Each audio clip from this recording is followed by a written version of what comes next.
You know Gray Bar for electrical parts, but there's one more thing you may not be thinking of us for that can help maximize your next project's total value. Our pre-project planning services are designed to help you win the bid, save on labor costs, and keep your installers productive across your entire build. The sooner you call us, the better. Because when we're there from the beginning, we can anticipate your needs and help you solve problems before they become problems. Yep, Gray Bar does that.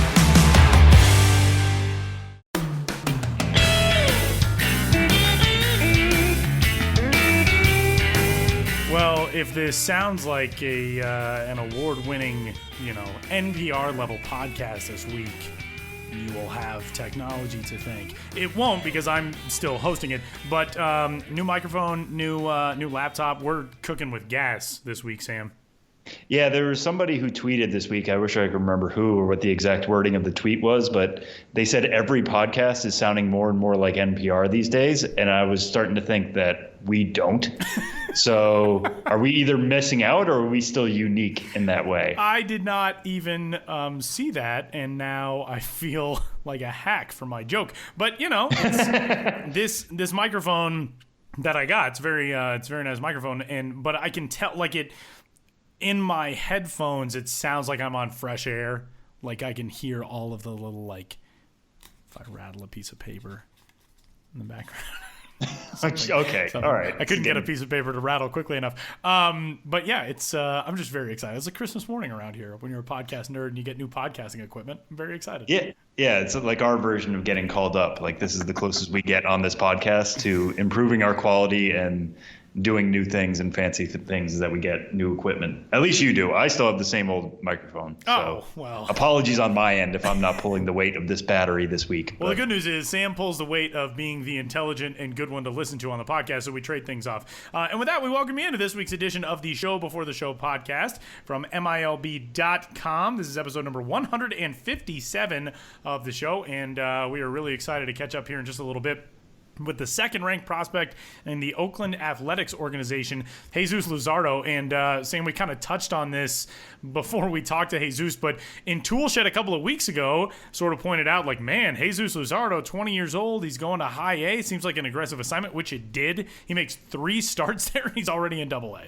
What? Yeah, I think part of that, and we didn't really get into this in the interview with him specifically, not that I think he would have any insight to it necessarily, but I think a good part of that is just getting him out of the Cal League. Like, all right, You showed yourself, you proved yourself. Before we get you to Lancaster and some of these other really offensively friendly environments and see you get hit for 8 runs, not that I'm saying he would, but like the potential is definitely high there. Get him out while his confidence is good, and have him work with Double A hitters and see what kind of feedback he gets from that. And feedback's already good, so I'm excited to see what comes of him next. And I'm excited to see what happens when he works with Sean Murphy there with Midland, one of the best defensive catching prospects in the game. That could be a really interesting partnership and one of the best in the minors. So A's fans, get excited, and whoever you are and wherever you tuned in, we thank you for finding the Show Before the Show podcast. You can check us out at MILB.com/podcast. You can find us on Apple Podcasts and Google Play and everywhere else you get your podcasts. And if your service enables you to, leave us a rating and a review and a subscription, and we would be ever so grateful. You can get in touch with the show podcast at MILB.com. Sam's on Twitter at Sam Dykstra MILB. I am at Tyler Mon. And with that, we'll get started on 3 Strikes for this week's edition of the Show Before the Show, in which we discuss 3 burning topics in minor league baseball week to week. And this week, we might as well just turn it over to Sam to talk uninterrupted for like the next 3 hours about his boy, Ronald Acuna, the second-ranked, for all intents and purposes, the first-ranked prospect in all of baseball. Shohei Ohtani is technically number 1, but we've covered that so often. Kind of a prospect. Ronald Acuna, 20 years old, same age as Jesus Luzardo, actually, is headed up to the major leagues. He will start today for the Atlanta Braves. We're recording on Wednesday. This is big news, obviously, for the Braves. 17 games in AAA. Terrific spring training performance. Goes down, doesn't really impress that much, and still gets the call, so you can make of that what you will. But Ronald Acuna, I mean, this is the step that everybody expected to be right around this time of the season. Obviously, Sam, and your initial reaction to this? Yeah, it's been such a weird roller coaster ride of a month, really, with Ronald Acuna. Jr., given what we thought we would see from him in this first month at AAA Gwinnett, coming off that really strong Grapefruit League season, coming off that AFL MVP he won in the fall, coming off being our Milby breakout prospect of the year after climbing 3 levels in 2017. We really expected him to be hot the first couple of weeks, bang down the door to Atlanta. We were all going to have that discussion about whether he should be up already. We are already having that going into opening day. He probably should have been their opening day left fielder no matter what. But because of service time and they're trying to get another year of free agency out of him because of the way the CBA is set up, we knew it was going to be pushed deeper into April when he would finally get called up. Then he doesn't do so hot coming out of the gate. Tyler kind of mentioned that. If you look at his overall numbers right now, at the time of his call-up, he was hitting .232 with a .321 OBP and a .304 slugging percentage, 1 homer and 2 doubles in 17 games. Not exactly screaming, this is a guy who needs to see major league pitching right now. But, as we talked about, I think last week on the podcast, for him to come up, it would have to be at a time when he's hot. And he really did start to show signs of that, despite the overall numbers. He went 11 for 33 with a homer, a double, 3 stolen bases in his final 8 games with Gwinnett before getting this call. Basically, Atlanta just wanted to see him get some success before they brought him up. They know what he's capable of. They know he's capable of catching fire at any moment. They know his defense is definitely going to play in the majors no matter what. So he's going to be giving some defensive value there. And it's going to be a less demanding position in left field. They're not going to have to use his arm as much, but it's certainly going to work there. Seeing him play next to Ender Inciarte is going to be really fascinating. But, he ticked off those boxes. He started to do exactly what they wanted to see. And now they're ready to give him almost basically a full major league season. Not enough, obviously, to get around, or not enough for him to get to free agency a year earlier than he would have otherwise. But he's still going to be right in the thick of things, probably with the NL Rookie of the Year discussion once he starts actually piling up major league statistics and all that. So we were just talking about this, like I said.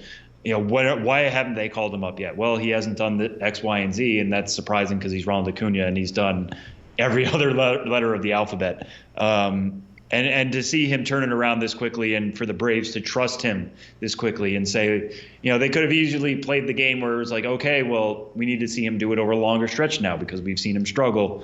And now all of a sudden we're talking about Super 2 with him and holding him back till June.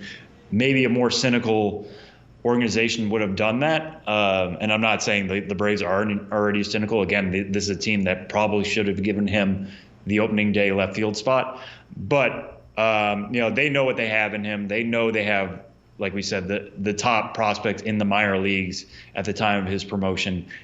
Get him out there, get him challenged, get him while he's hot, while he's as confident as he can be. And I'm really excited to see what's going to happen here. We obviously live in an age where everybody gets excited about prospects. In certain systems now, you get more excited for the prospects than you do the major league talent. I get that. So a lot of people already know what Acuna is and what he can be. We're not breaking any new ground here, even though we've covered him since the very early days. But to get him on the biggest stage possible is, I think, really exciting. And he's going to do a lot of things that are going to make highlights this year, whether it's on the base paths, whether it's in the field, whether it's at the plate, what have you. He's going to be plugged into that StatCast system, and I'm really excited to see what numbers those spit out with somebody like him. Again, only at 20 years old. That process starts now.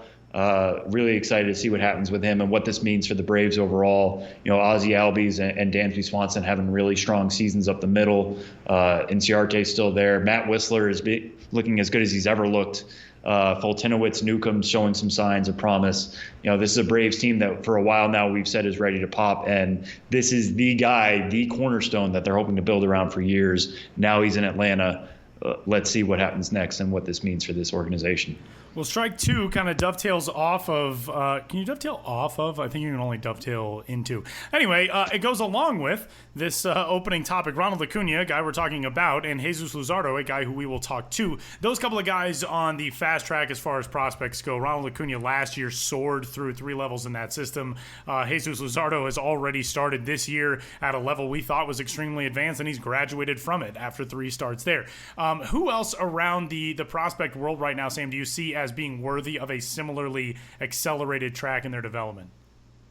Yeah, this one's kind of interesting because every organization is different, so there's a lot of things you have to kind of use into this equation. And I'm not going to say the two guys who might be coming to a lot of your people's minds, which is Vlad Guerrero and Bo Bichette. They're already on the fast track. I don't want to say, I'm not going to be breaking new ground by saying a guy who's 19 and a guy who's 20 are already at AA, that they could be pushed to the majors this year. I think we've said plenty about that. The one I'm going to throw out there is the number 1 overall pick from last year in Royce Lewis. I don't have any inside information on this. I'm not saying, I think the Twins are aggressively going to push him. And part of me is wondering what the Twins' philosophy is right now. They've held back Nick Gordon and Steven Gonzalez. They're both at AA Chattanooga after performing well there last year. So they have been kind of passive with their top prospects, at least at the upper levels. But Lewis is somebody who last year they gave 36 games to at the Gulf Coast League. That's kind of expected. He was coming out of high school.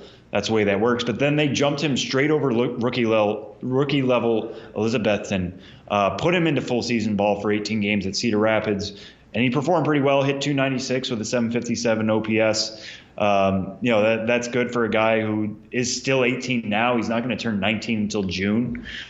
They move him back to Cedar Rapids, again, not wholly unexpected. But we're getting to the point now where, he could conceivably end the year at Fort Myers at Class A Advanced as a 19-year-old. And then, what does that mean for his 2019? Does he start out at Chattanooga? Does he start out at Fort Myers? How quickly can he exactly move up? He is a shortstop right now. Some people think he'll eventually move to center field. The higher he gets up, he could eventually bump into Gordon if he climbs quickly. But he continues to just answer all the questions everywhere they've put him. And they've been a little bit aggressive, Gordon and Gonzalez aside. They've been aggressive with their 2017 picks. Lewis last year, they sent Brent Rooker this year to start at AA. He's an advanced college bat. That kind of makes sense for him. But still, usually you start your college guys at high A, even if they are, advanced senior signs like Rooker was. They're willing to push this crop. This is a Minnesota team that's looking to kind of contend now. They're making big signings. Jose Barrios is becoming a legit ace for them. Byron Buxton is becoming a legit superstar for them. They want to make the most of this window while they have it and while they have tons of guys under team control. And not saying Lewis is going to be there as a teenager necessarily as a major leaguer, but he's hitting 300 right now in 10 games for Cedar Rapids, basically doing all the same stuff he did last year. He's a speedy guy that's going to play pretty much anywhere. That's not going to be really that much of a worry for him. I wouldn't be surprised to see him end this year at high A Fort Myers, still in his teen years, and then we're questioning, what does that mean for his track going forward? Again, this stuff is kind of difficult to predict. Even last year, I wouldn't have said Acuna was going to be a guy who was going to finish the year at AAA. But Lewis has all the pieces there, and the way they've treated him so far, he has the history there of being a guy who could potentially move quick. So I'm going to be keeping a close eye on him, as the months come along this summer. I'll give you a guy who I think is really on the fast track, and that is Shohei Ohtani of the Los Angeles Angels of Anaheim. Didn't even see the minor. No, I'm just kidding. Stop it. We talked last week a little bit about this guy. I think Brendan McKay has the potential to do this, and maybe it was 2 weeks ago that we talked about Brendan. But I think what the Rays want to see from him, he's 22 years old right now at Low A and Bowling Green. And I think what the Rays want to see is the ability for Brendan McKay to be consistent and to be somebody who can go in and day out on the offensive side, start in and start out on the pitching side, and hold down his defensive work at first base. I think if he shows that for a consistent 4, 5, 6 weeks out of the gate, then I think Tampa Bay starts to look at that as, all right, well, let's see if this guy can do it against really, really good competition. We know he can do it. We know he can hold down some consistency in all those spots. Let's see if he can handle it against guys who are more in his age group, guys maybe more as advanced as he is, especially offensively. Brendan McKay has torn the cover off the ball to start the season so far this year, and also has an ERA of 2 even and has struck out 15 through 9 innings over 3 starts. So I think think even though he's being brought along slowly, I think that's going to take off rather quickly if I should say, the Rays have enough of an indication that he can really, really handle that workload and continue to be as effective as he has been in the early going. Obviously, it's such a unique case with him, but I think that definitely gives the impression of a guy who has advanced tools that would succeed right now in maybe Montgomery or even Durham, potentially down the road in pretty short order. So to see if the Rays are going to test him at some point in those locations, I think even maybe if we see him jump over Charlotte, it's not out of the question, I wouldn't think. It's just how advanced he was coming out of school. He's such a unique case in that not really many guys have attempted to do this, the true two-way player thing. So I think he has to prove that he can handle it all. But when he does, all the tools are there. The skill set is there for really a lot of competition against advanced players around him and against him. And I think that'd be really fun to watch from the Tampa Bay side. So a couple of names to keep in mind. Yeah, for sure. And 2 top 5 picks from last year. I mean, it's no surprise that we picked both of those guys. Given the way they've started their career, we were kind of projecting that forward. I wish they would have been more aggressive with McKay to begin with. Starting him out at Class A Advanced Charlotte, he's a guy who has obviously done very well in college on both ends. So, usually when they're really good college pitchers, you send them to Class A Advanced. Usually when they're really good college hitters, you send them to Class A Advanced. I know he's both, and they're trying to figure that out, but still would have wished they could have been a little bit more aggressive with him. But given the way he started at Bowling Green, he'll probably be in Charlotte in short order. And then if he passes those tests the way I would have expected him anyways, had he started with the Stone Crabs, I can see him progressing pretty quick this summer and hitting multiple levels, as in 2 or more, or even up to 3. I'll be interested to watch that. For strike 3, Tyler, we're going to turn this back over to you because you have a very interesting story that has gone viral in a way, in the best possible way. I think a lot of things go viral nowadays, looking at Kanye West's Twitter feed, in very bad ways. No, but this is a story that I want everybody to read. I implore you to read. If you need to stop the podcast, go to our website, go read this story, come back so you know the backstory, that's fine. But you have one on a very interesting broadcaster who's working her way 2 ways herself in Frisco. What can you tell us about that? I didn't even think of that as a comp. That was so perfectly put, doing a two-way type of game as well. Melanie Newman is one of the radio voices for the AA Frisco Rough Riders in the Texas League and in the Texas Rangers organization. She is also the sideline/dugout reporter. I don't like the term sideline reporter for baseball because there are no sidelines, so we'll stick with dugout reporter, even though I put sideline reporter in the story. But Melanie, that team, Frisco has 11 TV games during the season, and what's unique about Frisco in their television broadcast is it's not just overlaying the radio broadcast on a local TV station or some of the other smaller market types of broadcasts that we see across the minors. Frisco's games are on Fox Sports Southwest. Texas Rangers games are on Fox Sports Southwest. Frisco's play-by-play guy for the TV games is Jared Sandler. He does pre- and post-game for the Rangers during their games. And on the radio side, Ryan Roulard, who's terrific. Ryan is one of the guys who I think you really need to keep your mind on as somebody who's going to be a name that you get to know across the broadcasting world as he continues to grow in his career. But Melanie's story is really unique in that I'm not aware of any other position in the minor leagues that is anything like this. And Frisco, going into this offseason, decided, kind of as Ryan put it, to create a number 2 position for their broadcasting department that didn't involve having 2 Ryans. And not at all a knock on Ryan, but the thought process from the Rough Rider standpoint was, why don't we get in somebody who has different skill sets? If we've got a broadcaster who's great at the statistical side and the baseball strategy side and being a traditional radio play-by-play person, why don't we bring in somebody who's got a lot of experience in digital media, who can do some of the TV stuff, who brings out some more of the humanity stories or the profiles about players and all that type of thing. And they found Melanie Newman. Melanie's one of the few people that I've ever met who makes my career path look very lame and pedestrian by comparison. I've had a ton of jobs, and Melanie like puts mine to shame. And it's funny because I got a text from one of the guys who Melanie cited as being a really big influence in her career, Mike Farron, who is the pre and post game host for the Arizona Diamondbacks. And he said, I wish more people had her drive. If you go to her website and look at where she's been, it's like college, got started doing some broadcast stuff in college for the Atlantic Sun tournament, then summer collegiate baseball team in a league in Texas, then the Mobile Bay Bears. That was the first time she did baseball play-by-play on radio. Then for Mobile, she was in the AFL. She did stuff for the Arizona Fall League for a little while, did some sideline work on MLB.com, MLB Network broadcasts for Fall League games. Then she was doing spring training stuff. Then she's working with the ACC network. Then she's working with the Big South Conference. Then she's doing this. Then she's doing that, like nonstop.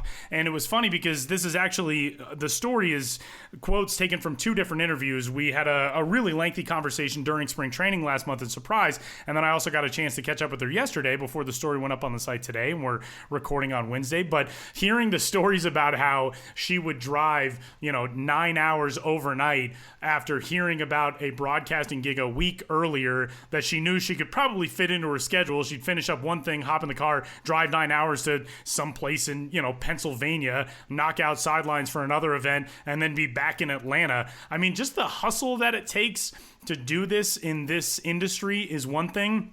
To do it the way she's done it is another, and I think the unique creation of that position is what makes this so fascinating, and that's the angle that I took for this story. The other angle, of course, is the fact that she's one of 3 women broadcasters in the minor leagues right now. Emma Tiedemann in Lexington with the Lexington Legends and the Kansas City Royals organization, and Kirsten Karbach, who is in Clearwater and has been there for a while as the lead voice for the Threshers in the Philadelphia Phillies system. Those are the only 2 lead female play-by-play voices for radio in the minor leagues, and no television work for those games for those 2 broadcasters. And so Melanie really has this very unique vantage point on the minor leagues from the digital side, the TV side, the radio side. And I think it's very cool that Frisco sort of thought outside the box for this. And I'm saying this as somebody who has been one of these guys and a part of a lot of these broadcast booths. Minor league baseball radio booths traditionally are 2 younger white males who basically have the exact same skill set. And I think it's really cool that there are organizations that are really starting to look outside of that box because, I mean, that formula's been done in baseball for hundreds of years now, or at least, since the advent of radio, which just feels like hundreds of years ago. But I think to have organizations say, what can we do that's going to be different? What can we do that's going to add a dimension to our broadcast that is going to make this product better is really, really neat. So the story's up on the site right now. Melanie was fantastic to talk to, and so was Ryan. And the Rough Riders were great to work with for this story, and it was a lot of fun. Yeah, no, and it definitely comes across. And these are like some of the unique stories that only happen in minor league baseball.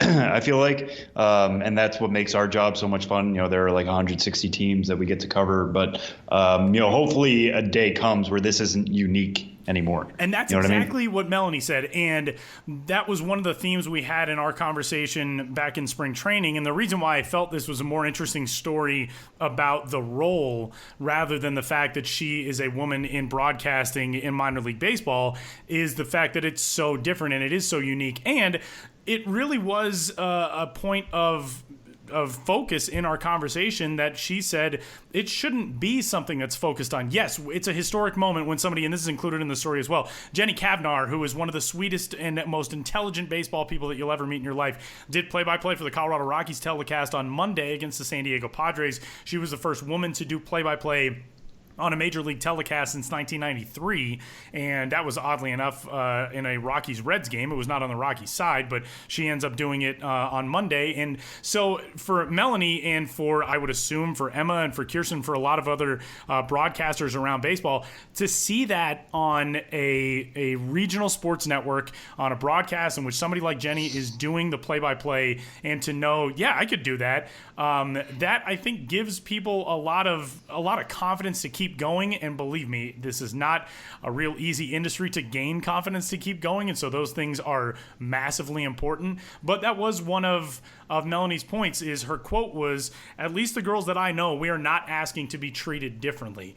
And that's what it all comes back to. These are broadcasters who want to be broadcasters. They're not broadcasters who want to be focused on as being women in broadcasting. They want to do the broadcast because they love doing broadcasts and they love learning about baseball, calling games, being a part of that role. And it's so neat to me that this is being taken for now multiple teams as the new normal. And haven't gotten a chance to listen a ton to Melanie, but she and Ryan, from what I've heard, are doing great together. And I also thought it was really, really cool that both she and Ryan talked about their process post-game. Every night when games end, they go back through the broadcast, and Ryan will give Melanie feedback. They'll talk about what worked in the broadcast and what didn't. And that, I mean, when you're working as part of a broadcast team in the minor leagues, like the last thing that you want to do at the end of a game is sit around for another couple hours and talk about things that you did at work, knowing that you have to be back to the ballpark probably in 9 hours from that point.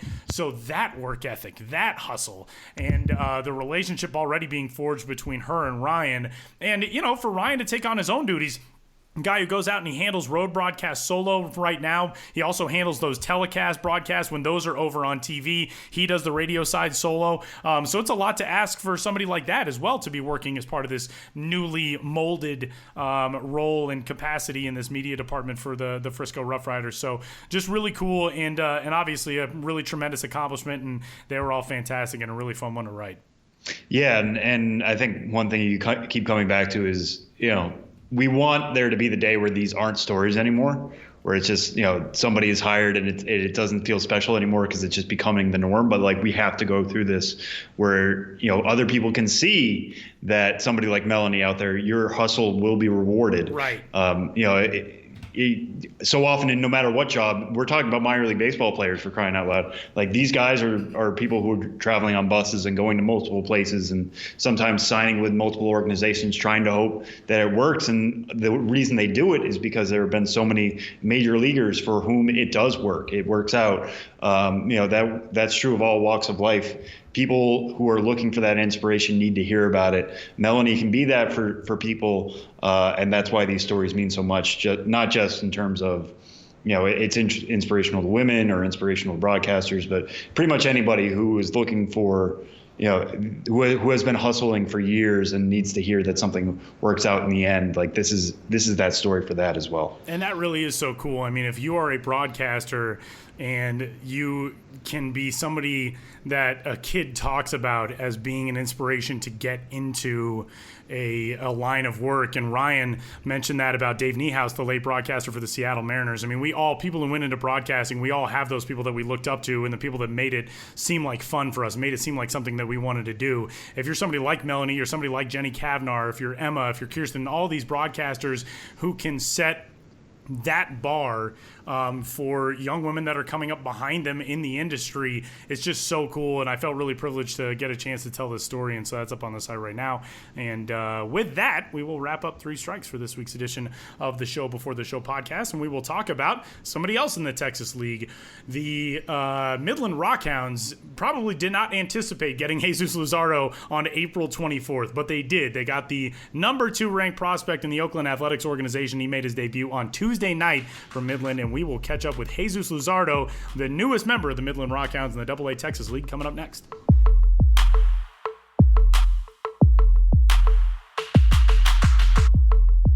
This week on the MILB.com podcast, the show before the show, we are excited to be joined by a guy who at the start of the season we thought had a very aggressive assignment out of the gate and has already 3 weeks into the year gotten himself promoted to the next level. Jesus Luzardo, the second-ranked prospect in the Oakland Athletics organization, joins the show fresh off of getting things started with his AA debut with the Midland Rockhounds in the Texas League on Tuesday night. Jesus, welcome. How's I would ask you, I guess, how the season is going, but seems like it's going pretty damn well. What's this been like from your perspective these 3 weeks?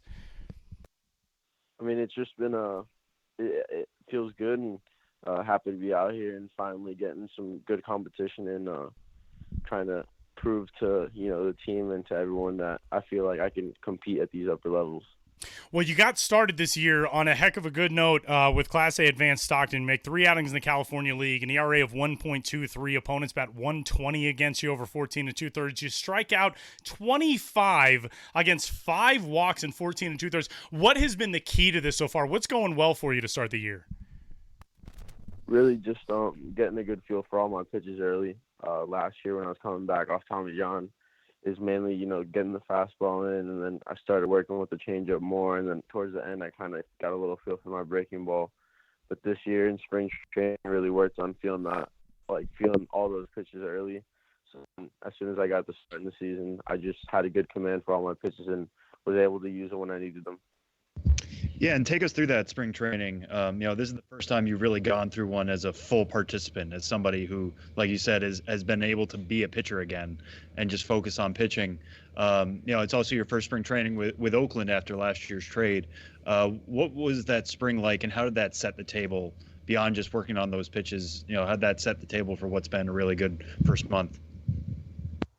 I mean, it really helped me just being able to be out there and, be actually around the pitchers and get just talk to the older guys and get some good advice from the pitching coaches. And when I went over to the big league side and talked to the big league guys and just, get a good feel around those guys. And that really helps just hearing what they have to say. They got a lot of experience. And what conversation did you have with Oakland where they said, like, listen, we know, you've only pitched at Vermont. That was the highest spot you finished last year, but we're going to push you to Stockton, to the Cal League, which is a hitters league. When did that conversation take place, and what was your initial reaction? I mean, honestly, it didn't even really take place. It was kind of just like they told me, this is where you're going to go, and we think that you can, that's where you should start. And I mean, at first it kind of caught me off guard, but I mean, I was happy by that decision, and I wanted to show them that, they weren't going to regret it and that I deserved to be there. So when it caught you off guard, what were you kind of expecting for this year? I mean, when you were, preparing for the year, obviously health is the number one thing with you, I would bet. But when you were looking at what 2018 could have been, what were you expecting? And has this already exceeded your expectations, considering, where you are right now at AA?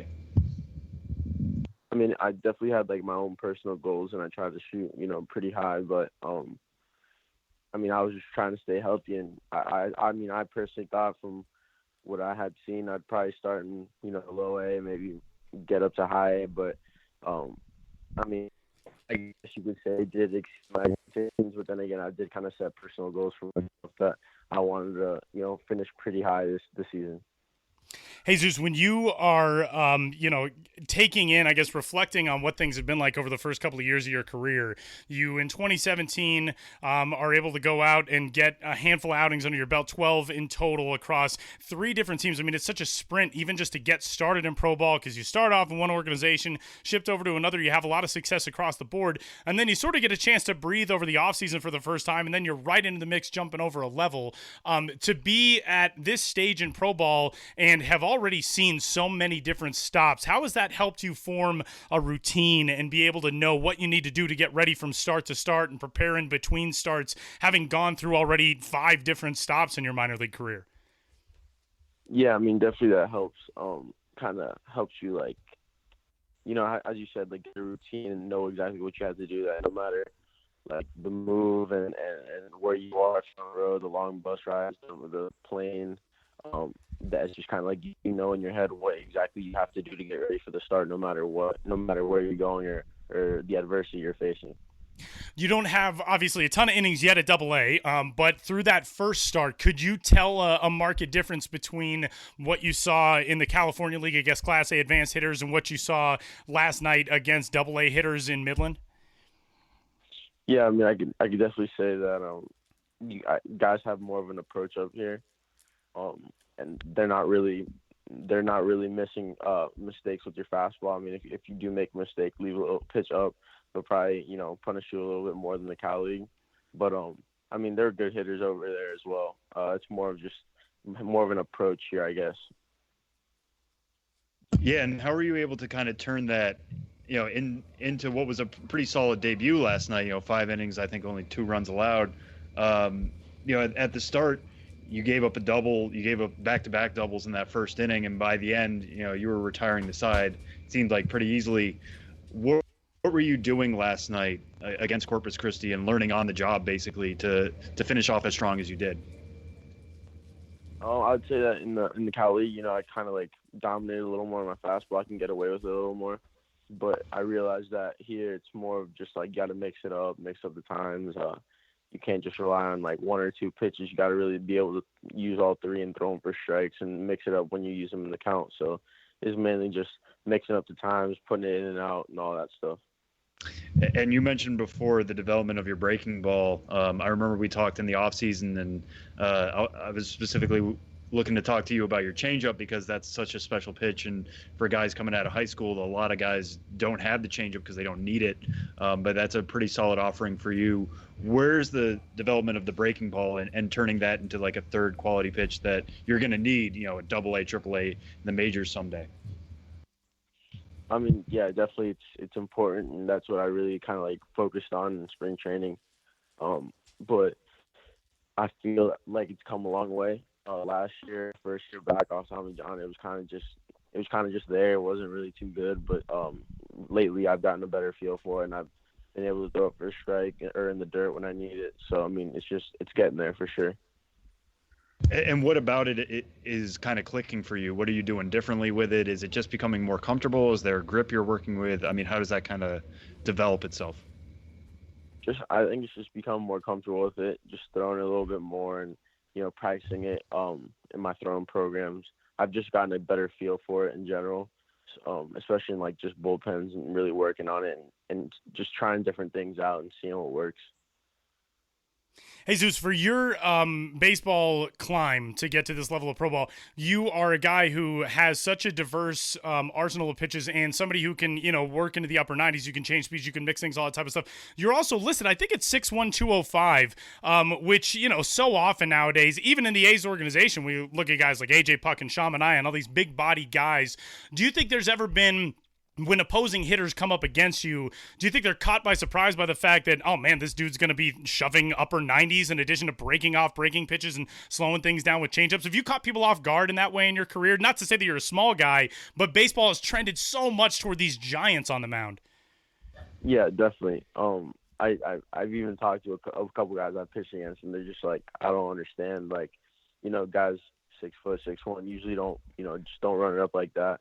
And so I mean, I guess you could say, yeah, I catch some guys off guard. And I mean, I guess nowadays that with scouting reports and all that, I'm sure that they kind of just know what's coming.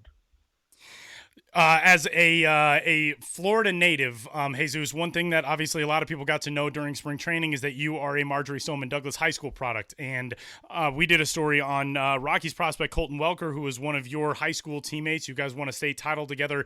And then this February, everything turns into a nightmare. And I know you got a chance to actually be home and be at the vigil and try to, be a backbone for that community, which rose up as one giant backbone for a lot of people around the country and around the world. Now that it's 2 months past and you guys are learning how to live in this new existence, what's that been like for you getting back into the everyday routine of baseball while also still keeping this larger mindset of where you are in the community that you're a part of? What's that been like over the last couple of months? I mean, it's definitely, at first it was kind of tough, leaving home right away because it happened the day before, or 2 days before I had to leave. But just being out here and playing ball, it kind of just helps me. And, I mean, I guess as the community standpoint, I mean, I still talk to a lot of the guys, a lot of the students over there. I was pretty close with a lot of the team that is over there at Stoneman Douglas. So the coaches, and I know, like, they definitely look up to Colton and, like, Rizzo and, like, guys that used to go there. So it's just kind of, talking to them and trying to stay strong for them so they have someone to look up to. One of the things that Colton said, we got a chance to talk to him, was that it's been great having you around, somebody that you can kind of be able to bounce stuff off of and have a relationship with that knows more of what that feels like than anybody else, especially the fact that you guys are going through the same rigors of your careers together and drafted in the same year. You're a third-round pick in 2016, and Colton, jumping into pro ball and having the success that he's had as well. To have somebody out there during spring training, somebody that you were so familiar with and had already shared so many experiences with, how did that help, and what was that relationship like? I mean, it was big. Me and Colton, we've known each other. We played with each other since we were like 8. So, and it's just always been on the same team. So, I mean, we've had a good relationship, and it was always good to have him around spring training. We hung out a couple times, and always texted. So it's good to have a guy like that, and he's like in your corner and just whenever you need it, like we could just hang out, whatever, like talk, whether it's baseball or not baseball. It's always good to have someone over there. All right, let me ask you this then. With the potential that, I guess at the next level, if you both make it to AAA, you could see Colton. He's in Albuquerque. You'd be in Nashville in the Pacific Coast League. Let's say you get a matchup with Colton. You don't have to give away everything in the bag of tricks, but how do you approach a hitter like Colton Welker, and how, because of course we know that you're going to get him out in this scenario since we're asking you, how are you going to get Colton Welker out? That's tough. We faced each other probably like 3 times, and I think he's gotten a hit 3 times, so I'm not really sure.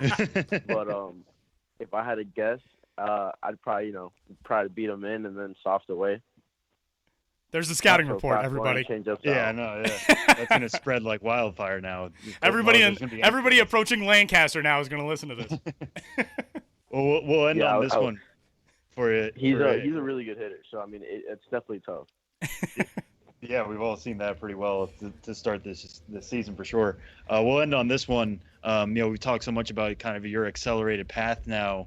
AA is a time where guys can legitimately start seeing the majors. I mean, guys jump from AA to the majors all the time.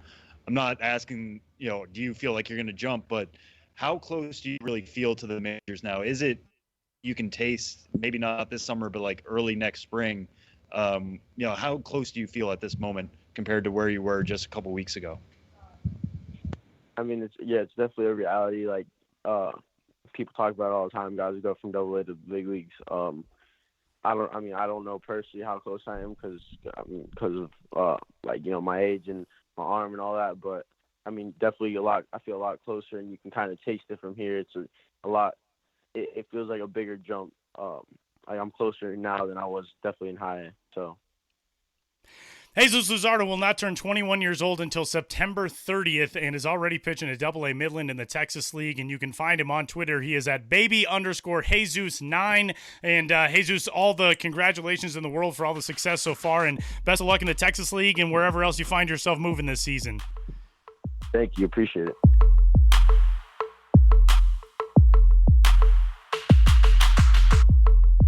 The business of minor league baseball is up next as we welcome in one Benjamin Hill to discuss a whole host of promos and fun things this week. Hello, Ben. Hello, Tyler, and hello, Sam, sitting to my right. Hello, Ben. Is that always the arrangement, Sam, to the right? No, not really. Sometimes to the left? Okay. Yeah, we're in different rooms.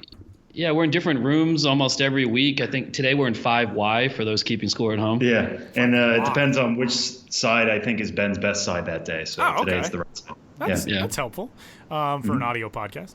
Well, let's dive in, Ben. The story coming up on the site, up on the site as of today, if you're listening on Thursday, the day on which this podcast is released, a cool one about a book titled Perfect Pitch by Joseph L. Price, who has sung the national anthem for over 100 minor league baseball games and did that all over the course of one summer.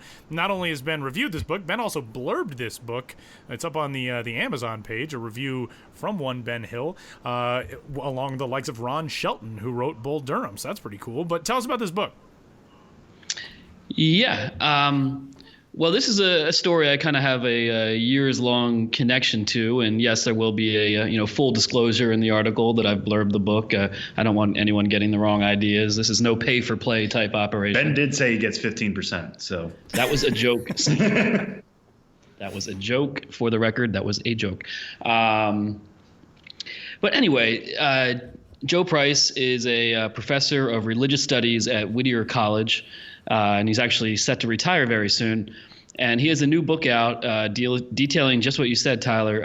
In 2011, he traveled the length of the country and then some, and sang the national anthem at 104 minor league ballparks. And I wrote about him back when he was doing it. I met him the following year, and I think the book obviously took a little more time than was expected in getting out. I think he went through several drafts and found a publisher, and here we are. And I just think it's obvious, it's in my wheelhouse, as we would say, for those prone to use the word wheelhouse. This is literally a book about, exploring America through minor league baseball, which is something I'm always trying to promote.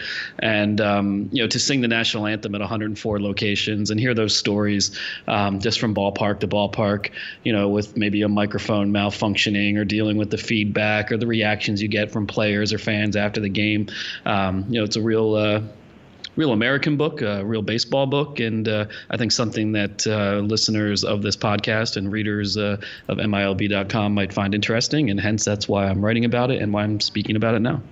And I'm sure he gets into this, some of the minute details of all this, but how exactly do you get to be a anthem singer for like over 100 parks? Like, do you just call them up and say, hey, by the way, me and my family, we're in an RV right now. We're traveling the country. Can you schedule us for Tuesday? Like it's a big event every night. And a lot of times these things are scheduled out well in advance. How did the logistics of this kind of come about for him in 2011? Yeah, well, he sent an email to every affiliated minor league team, said what his project was, what he was attempting to do. And he'd already sang the national anthem in 20 major league ballparks, and he really he was taking a sabbatical and really wanted to do something unique. So he sent out the emails. I blogged about him at the time to try to get the word out. And then he would collect all the responses, and then he basically got a map from AAA and mapped out an elaborate journey. And he and his wife Bonnie embarked upon it, starting in April in Brevard County and ending in September at Inland Empire 66ers. So there's a lot of America, a lot of Americana within that journey, and he just did it. It was the grind. Obviously, he wouldn't have done it unless he had the itinerary set beforehand, as opposed to just getting in a. Although that would be a good book too, just getting in an RV and coming across a stadium and just stopping by and saying, "Hey, you guys mind if I sing the anthem?" Yeah, right. Probably a little less effective, but equally entertaining in its own right. Well, Ben, the book on sale now, who does not get an actual 15%, just to keep that clarified, Perfect Pitch, the national anthem for the national pastime, which came out in paperback last month, so you can check that out and read the review up on the site. And we will move on to things on the field post-anthem, and there's an interesting and fun theme taken over across some minor league baseball alternate identity promotions, and that is one of whiskey. And I remember a couple of years ago we saw the Bowling Green Bootleggers alternate identity on kind of a what could have been night, but West Virginia is doing it. I know that Louisville is doing it. Peoria is now doing it. Whiskey themed is kind of I would say at least sort of an unexpected twist to all of the alternate identity promotions across the minors. What's been behind this? Yeah, this is my last, I was going to say my last episode of Promo Preview, my last edition of Promo Preview. And as I've mentioned on previous podcasts, I've been trying to, especially in the early going of the season, try to do articles that just sort of compile trends. And so last week, the Louisville Bats said that they are going in May. They're going to suit up one night as the Louisville Mashers, and that's referencing a key part of the whiskey making process, in which you have corn mash, and the logo is an anthropomorphic barrel holding a bag of corn and a baseball bat, as of course you would expect. And once the Louisville Bats unveiled that identity, it just kind of sparked in my head. I was like, hey, we've kind of got a little whiskey theme going here a little bit. And, Tyler, you mentioned the Bootleggers. That is what kicked it off. That actually won the Milby Award for Promo of the Year in 2016. And they're doing it later this month, I believe, in just a few days, this weekend. Bowling Green Bootleggers Part 3. And then last year we had the Peoria Distillers enter the scene. And the unique thing about the Peoria Distillers is that's actually a pre-existing identity for Peoria professional baseball that went back to the 19th century. So that's not just it's not what could have been. It's more of a throwback. And this year there's actually a series later in the summer between the Bowling Green Bootleggers and the Peoria Distillers that they're calling the Battle for the Barrel, I believe. And then in the short season, we got West Virginia Black Bears, who when they did their Name the Team contest a few years back, they played their first season in 2014. Moonshiners was one of the Name the Team options that was not chosen. And so now they're doing a what could have been type night or weekend in July, the 17th, 18th, and 19th, in which they're going to be the Moonshiners. So you look at these team names and you just see various parts of the whiskey making process all illuminated through these team names. You have moonshining, bootlegging, distilling, and mashing. So if you like whiskey, check out the story and have a drink. Yeah, and can there be any other whiskey names? I'm trying to think of like what other like tumblers. Like what else do you use? Tumblers. What's that? Drinkers. drinkers, just straight up drinkers. Yeah, I mean, we're just getting more and more vague, which is what happens when you drink. You just get drunks. Shooters, like what? Yeah. I'm sure there's other parts of the process that we are not thinking of right now. But I also like that bootlegging and moonshining is like explicit references it's accepted, to illegal production of illicit substances, which is something we support in minor league baseball. It's just very strange that we just embraced that era of American history as like, wasn't it cool when everybody was just breaking the law by brewing booze in bathtubs in the woods? Like, seems like an odd thing for everybody to just climbed onto. It seems like a fun time. Yeah, absolutely. It's a conversation we can save for another time, but it makes you think about things that are illegal right now that decades from now might be accepted enough to be minor league alternate identities. And we're going to leave that to everybody's imagination. One of us recording this show from Denver, Colorado. Ben, in 2018, you will, for the first time ever, have a partnership with a charity for road trips. And this is a really cool story, and it's up on bensbiz.mlblogs.com. But tell us about what you're doing with the Versus Cancer Foundation for these road trips in 2018. Right. My road trip season officially kicks off May 4th with the Delmarva Shorebirds. And, every year that I go on the road, I like to have new components to what I do.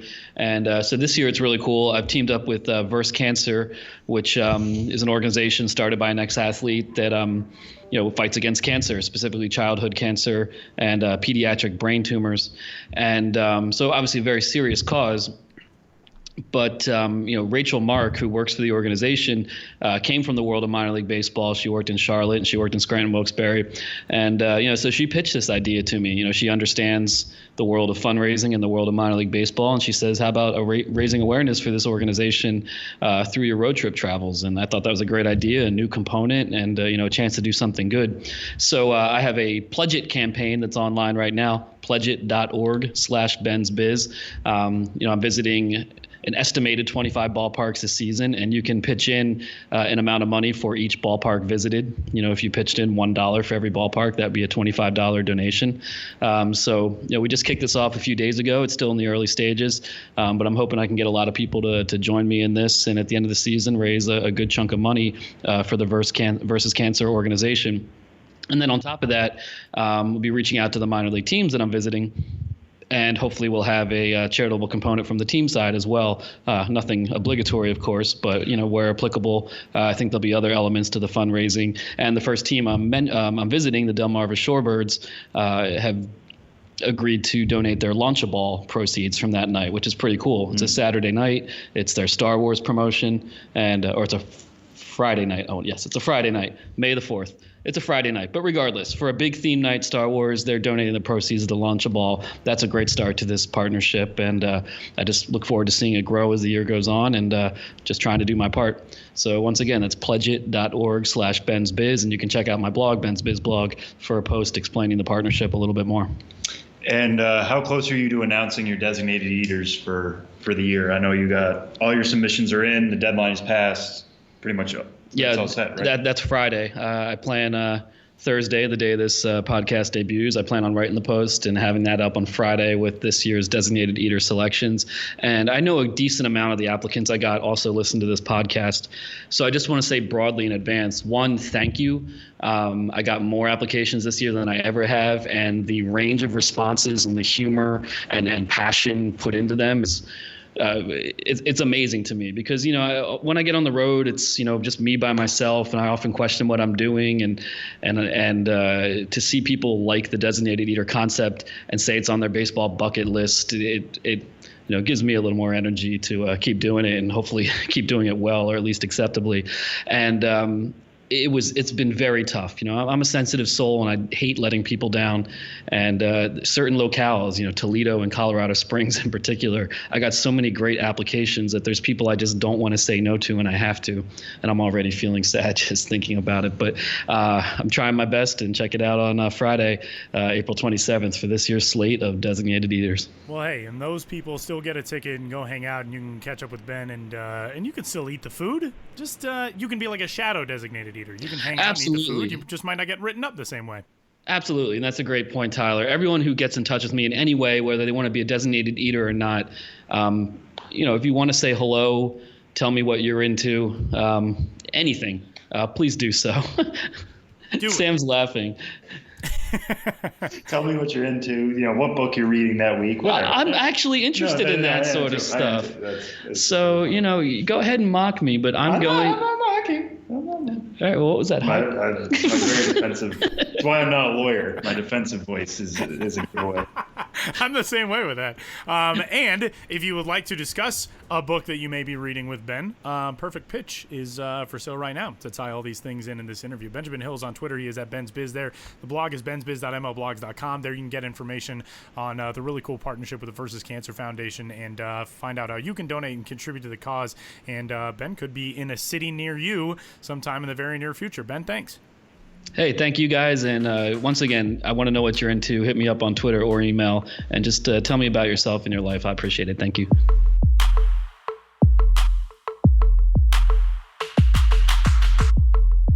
Once more, Jesus Luzardo on Twitter at baby_Jesus9. And Benjamin Hill is at Ben's Biz. And big thanks to those guys for joining us. Melanie Newman, by the way, we talked about in the first segment, is at Melanie Lynn, I believe with an E at the end of Lynn, and then the letter N. And the Frisco Rough Riders have a Twitter account for the broadcast team, and that's at Riders Press Box, in case you wanted to follow along with that, if you're a Rangers fan or a Riders fan or what have you. And with that, we'll talk a little bit more broadcasting. MILB.TV is your place to watch the best and brightest of minor league baseball season in and season out. And last week, I picked my choice to watch on MILB TV that weekend. Mac Williamson of the San Francisco Giants organization with Sacramento, and I think he was gone like the day after.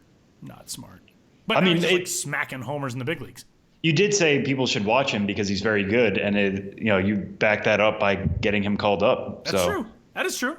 We could probably credit this to me. I'm sure they were listening. Ryan Sapien. I like how you're talking yourself into it, too. You're just like, yes, you could credit this directly. In fact, you should. Yes, absolutely. The podcast makes a lot of personnel decisions around baseball, obviously. I mean, we are called the show before the show. That's true. That is literally our job, is to talk about guys before they make the majors, and that just happened very quickly last week. That's all. We called it all. Yes. What are you watching on MILB TV this week, Sam? All right, well, I'm going to tell you, obviously, to watch, this week's guest, Jesus Luzardo. The way things are lining up right now, nothing's really official or set in stone. But my guess would be he's probably going to be pitching for Midland again Saturday or Sunday, which would put him into a series against San Antonio for his second Texas League start. And why that's interesting, one, I think he's just going to miss Cal Quantrill, who is right now projected to go on Friday. That would have been an amazing matchup between two top 100 pitching prospects. So you can watch that game regardless. But the matchup I really want to see is Luzardo against Fernando Tatis Jr., who obviously is in that San Antonio lineup. That's where he ended last year. Still only 19, but he had one of the best social media interactions I've seen in the last week over the weekend. Fernando Tatis, off to a kind of rough start this year, and that was pointed out by Barry Bloom on Twitter, who said Fernando Tatis Jr. is batting 197 at AA. What say you at Padres fans? ? And Tatis, I don't know if he's searching for himself on Twitter, which is never a great idea. I don't recommend doing that. Or if somebody pointed this out to him, whatever. But he retweeted it saying, I remember this happening last year. Thanky emoji. Oh no, what am I going to do? And then 3 shocked emojis in a row. We talk in September, laughing/crying emoji, and then hand wave emoji. So he's not worried about himself. So he tweeted that on April 22nd. On April 24th. I love that kid. I love that response. Oh yeah. If I'm a Padres fan, that is awesome. Yeah, no, he's excellent for that kind of stuff. And so he tweeted that out on April 22nd. On April 24th, he hit 2 home runs. His average is now at the Mendoza line. It's 200. But, after hitting only 1 home run in his first 17 games, he hits 2 in his 18th. The kid's going to be fine. Yeah. He knows he's going to be fine. He has that quiet confidence about himself. I remember over the offseason, him and Bo Bichette had this, they were tweeting compliments at each other back and forth because I think Pipeline tried to pit them against each other, saying which shortstop prospect would you prefer? And Tatis is calling Bichette Mr. 400, and Bichette saying all these nice, couldn't love either one more. And then to see that he is confident in himself. He's not just passing things off to Bichette. He knows what he's capable of. He knows what he can do. And he's starting to show that. So him going up against Luzardo would be really interesting. Tatis is a right-handed hitter. Luzardo, a left-handed pitcher. You would think the advantage would be with Tatis. But, these are two really young guys playing at a high level. That'll be fascinating to watch. So watch it while you can over the weekend. I'm going to stick in Double A. I feel like it's been a very Double A-centric show today, but I'm going to go to the Southern League, and Eloy Jimenez is back with the Chicago White Sox Double A affiliate of the Birmingham Barons, the 2018 future minor league home run champion. So far, through his first 6 games, hitless in his first 3, and then since then he's gone 4 for 11. He had 2 home runs on the 22nd against Pensacola, but every game that he's played to this point has been on the road, so he'll get a chance to make his debut in front of Birmingham fans at home against the Biloxi Shuckers, coming up in one of those 5-game series that they do in the Southern League sometimes. So that starts on Thursday and then ends on Monday, which is so crazy. And then that team hits the road for a 5-game series at Tennessee. But to see Eloy Jimenez back and healthy is very exciting, and again, very much in the same mold as somebody like Fernando Tatis Jr. I don't think a slow start is really going to bother Eloy either. So you can check that out at MILB.TV as well. And that will do it for this week's edition of the Show Before the Show podcast. Again, you can get in touch, podcast at MILB.com. Sam's on Twitter at Sam Dykstra, MILB. I am at Tyler Mon, and let us know what you think, your questions, your thoughts, your comments, your concerns, anything you would like to know about the world of minor league baseball. We will do our best to get it to you. And until next week, enjoy another fun week of baseball on MILB TV and elsewhere. And we'll talk to you for episode number 158 next week.